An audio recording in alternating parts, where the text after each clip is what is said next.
Hello and welcome back to my channel. तो मैं आज इस ड्रामा का पार्ट 3 एक्सप्लेन करने वाली हूँ। इससे पहले मैं इसके 2 पार्ट एक्सप्लेन कर चुकी हूँ, जिसका लिंक आपको डिस्क्रिप्शन में जाके मिल जाएगा, तो आप उसे ज़रूर से चेकआउट कर लीजिएगा ताकि आपको स्टोरी सही से समझ आ सके। तो चलिए इस वाले पार्ट की स्टार्टिंग यहीं से करते हैं। तो इस पार्ट की स्टार्टिंग में हम देखते हैं कि जो टियान होती है वो एक वेडिंग ड्रेस की शॉप में आई होती है, जहाँ पर वो अपनी वेडिंग ड्रेस को ट्राई कर रही होती है। और यहीं पर हम उसकी स्टेप सिस्टर को भी देखते हैं, जो कि उससे बोल रही होती है कि सिस्टर आप तो बहुत ज़्यादा सुंदर लग रही हो, और वैसे भी आपके पास आज का ही दिन है और नेक्स्ट डे आपकी शादी हो जाएगी, तो इसलिए मैं आपसे बुरा बिहेव नहीं करूँगी। और यहाँ पर हम उसकी मॉम को भी देखते हैं, जो कि उसकी स्टेप सिस्टर बोलती है कि चलो मैं तुम्हें भी एक ड्रेस दिला देती हूँ जिसमें तुम अच्छी लगो और कोई लड़का तुम्हें भी पसंद कर ले। और यहाँ पर वो बोलते हैं कि थैंक यू मैम, आप मेरा इतना ख्याल रखती हो। और ये दोनों यहाँ से निकल जाती है और हम चाइनीज़ को देखते हैं, जो कि साइड में खड़ा होता है। और टियान यहाँ पर उन्हीं के जाती है, वो ड्रेस फेंक के मारती है, उसे बहुत ज़्यादा गुस्सा आ रहा था। और चारी सुन के जाती है, अंदर आ जाता है और कहता है कि मैडम आप ऐसे क्यों कर रही है। और उसके लिए स्नेकर्स लेके आया था और कहता है कि मुझे पता है कि आपके पैरों में दर्द हो रहा होगा। वो हील्स पहन के और उसे पहनाने लगता है। तो यहाँ पर वो उससे पूछती है कि मैं इस ड्रेस में कैसी लग रही हूँ। तो यहाँ पर वो बोलता है कि आप अच्छी लग रही हो, लेकिन वो उससे बोलती है कि मेरे क्लोज आओ। और जैसे ही वो उसके क्लोज आ जाता है, वो उसे डायरेक्टली किस कर लेती है।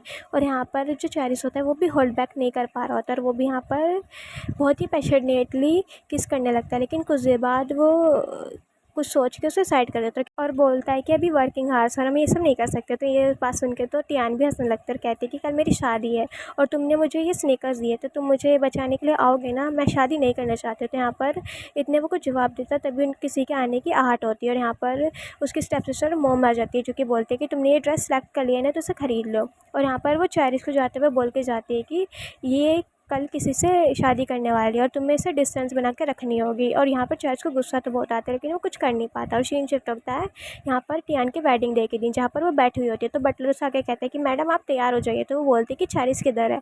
तो बटलर उसे बताता है कि आज तो वो लीव पर है, वो आज आने वाले नहीं है। और ये सीन शिफ्ट होता है चैरिस के पास, जो कि खड़ा होता है। तभी इसका जो सेक्रेटरी होता है वो यहाँ पर आकर बोलता है कि बॉस आज आप मिस टियान को लेने नहीं जाओगे क्या। तो यहाँ पर वो बोलता है कि मैं नहीं चाहता कि वो मेरी तरह इस डार्क दुनिया में रहे, वो उधर जैसन के साथ शादी कर ले और ठीक से रहे। तो यहाँ पर वो बोलता है कि आपको क्या लगता है वो जैसन एक अच्छा इंसान है और मैडम उसके साथ खुश रहेंगी। और यहाँ पर वो बहुत कुछ बोलता है। तो चैरिस बोलता है कि बस करो। और यहाँ पर वो किसी को कॉल करता है और जो वो बात करता है वो अभी तो नहीं बताई जाती। और सीन हो जाता है टियान पर, जो कि अपनी वेडिंग के लिए तैयार हो रही होती है। और यहाँ पर एक गर्ल भी आती है, जो कि बोलती है कि आप बहुत ज़्यादा सुंदर लग रही हो मैडम। तो वो बोलती है कि सही में मैं आज बहुत ज़्यादा सुंदर लग रही हूँ। वो बोलती है कि हाँ मैडम।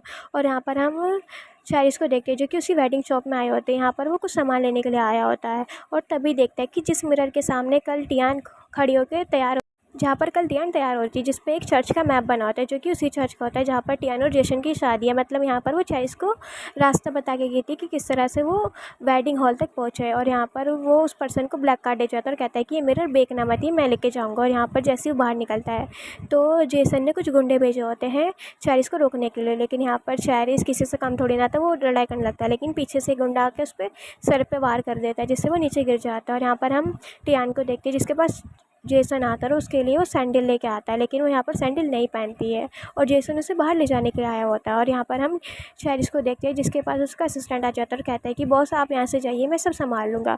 तो पहले वो डॉक्टर के जाने के लिए बोलता है, लेकिन चैरिस कहता है कि अभी इंपॉर्टेंट है कि मैं टियान को बचाऊँ।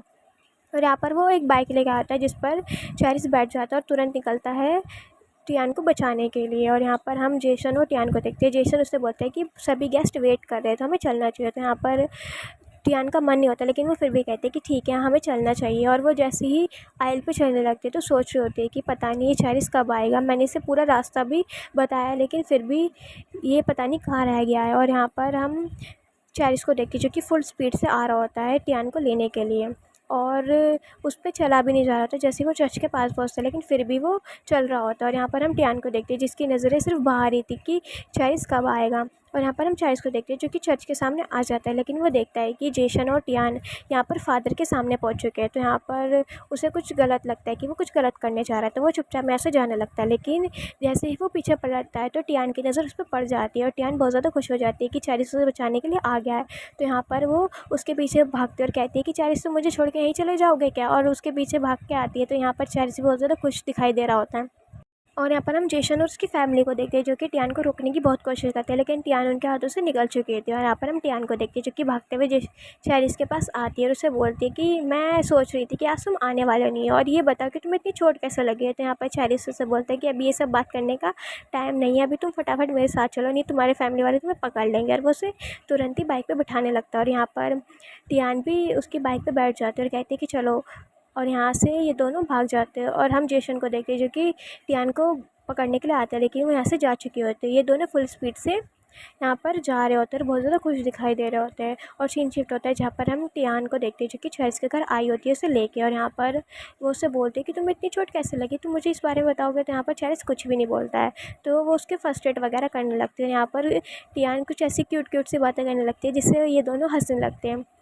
और यहाँ पर जो टियान होती है वो खड़े होकर चेरिस के घर को देखने लगती है और कहती है कि तुम्हारा घर तो बहुत अच्छा है, कि क्या ये टियान फैमिली बॉडीगार्ड्स को इतना पे करती है, अब से मुझे ना कम करनी पड़ेगी सैलरी। तो वो बोलते हैं कि अब तो मैंने बॉडीगार्ड की जॉब छोड़ दी, अब तो मेरे पे कोई भी पैसे नहीं है। तो वो बोलती है कि मैं तुम्हारा ध्यान रखूँगी और डायरेक्टली उसे किस कर लेती है। और यहाँ पर फिर इससे चेरिस होल्ड बैक नहीं कर पाता और उसे किस करने लगता है, लेकिन फिर कुछ देर बाद वो कुछ सोच के बोलता है कि मैडम आप थक गई होंगे तो आपको रेस्ट करना चाहिए। इसके साथ ये वाला पार्ट यहीं पे ख़त्म हो जाता है। अगर आपको वीडियो पसंद आए तो प्लीज़ वीडियो को लाइक करके जाएगा, चैनल को ज़रूर से सब्सक्राइब कर दीजिएगा और कमेंट करके बताइएगा कि आपको ये वीडियो कैसे लग रहा है। अगर आपको कोई और ड्रामा देखना है तो प्लीज़ उसके बारे में भी कमेंट कर दीजिएगा। Thank you for watching.